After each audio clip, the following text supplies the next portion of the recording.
సీతాదేవి భూలోకాన్ని విడిచిపోయిన తరువాత శ్రీరాముడు అయోధ్యను పరిపాలిస్తూ ప్రజలకు ధర్మ పరిపాలకుడిగా నిలిచాడు.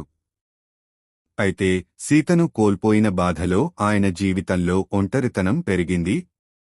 రాముడు తన సహోదరుడు లక్ష్మణుని ఒక చర్చలో ద్వారపాలకుడిగా నియమిస్తాడు.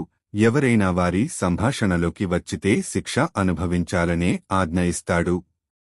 అనుకోకుండా లక్ష్మణుడు ఆ సంభాషణల మధ్యలో వస్తాడు. తన అన్న మాటలు తప్పిన కారణంగా సరయూ నదిలో ప్రవేశించి జీవితాన్ని విడిచిపెడతాడు.